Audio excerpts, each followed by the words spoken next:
Hello po, kamusta? Mapagpalang araw po sa lahat-lahat. Salamat pala sa lahat po nag-share ng ating video, no? Nag-subscribe sa ating video. Maraming salamat talaga. Kung hindi dahil sa inyo, wala din po ako dito. At maraming salamat ulit sa lahat nagtiwala sa atin na ating gamit, Luzon, Visayas, Mindanao, at saka sa labas ng bansa. Ito po ay in-order po ito sa Italy, no? Itong gamit na ito. Kaya ito na ang sabi ko, main event of the day ngayon. Itong bao na isang mata, isang bibig, ang kombinasyon, espesyal na bato, ibang bato, hindi po ito bato umuha, espesyal po na bato yan.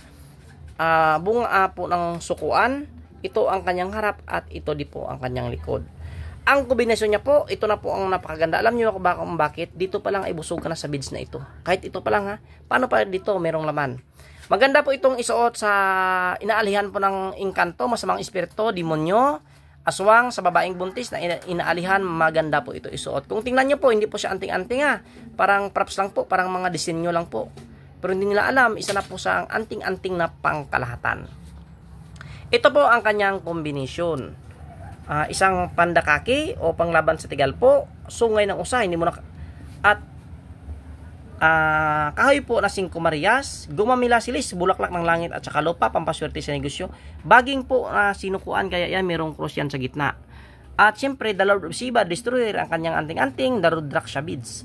Ito po ang Trinity, Dignum at saka Puyas, bagakay na walang butas. Alam nyo ba, ito tinatawag po na pinagkaisa, pinagsama yan. Kasi alam nyo ba kung bakit? Hindi mo na kailangan mag-bracelet ng gumamila silis, kasi meron na siya. Hindi mo na rin kailangan magbili ng bracelet na tuki-tuki o harang bakal kasi meron na. Hindi mo na rin kailangan ng Holy Trinity kasi meron na siya. Kaya yan, napakaganda ang ating gamit. Ito po ay in-order po ito sa labas ng bansa, sa Italy po. Yan na po. Sir, ang iyong gamit yan. Napakaganda, buhay na buhay po ang kanyang itsura. Ito po ang main event of the day natin ngayon. Napakaganda po yung gamit, pangkalahatan. Kaya sa interesado, sa gusto mag-order nito, screenshot, pasa nyo sa akin. Ito po ay pangalawang gawa ko na po ito. Noon ay nakuha din sa labas ng bansa. Ito po ang special po na gamit na bao, isang mata, isang bibig. Pero kung marunong kang gumawa nito, pwede mong gawin itong anting-anting na pangkalahatan. Kaya kahapon, nagpadala po ito sa iyo sa GNT. 1, 2, 3, 4, 5, 6, 6 po pa GNT. At ito ay ipapadala na rin ha. Kaya yan, sa interesado ng ating gamit, no? Screenshot nyo lang at ipasa sa akin para malaman ko kung magkano.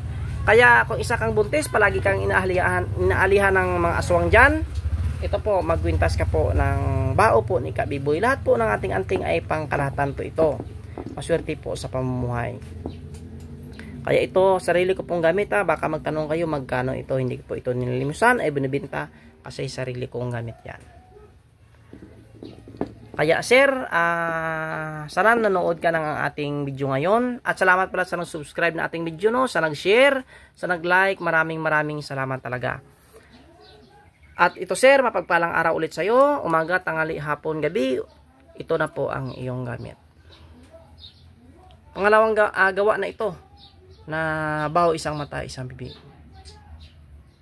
Kaya marami nagsabi, Kabiboy, naiinggit ako sa gamit mo, napakaganda talaga bro, salamat sa iyo kasi sinabihan mo ako napakaganda talaga ang gamit mo at napakapulido.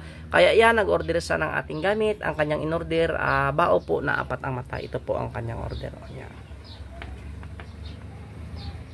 Kaya yan ha, sa interesado, screenshot, pasa sa akin para malaman ko kung ano po ang inyong tinatanong kasi ang iba po, Kabiboy, Sir Biboy, magkano yan? Hindi ko po alam kung ano ang tinatanong nyo, ano po ang disenyo.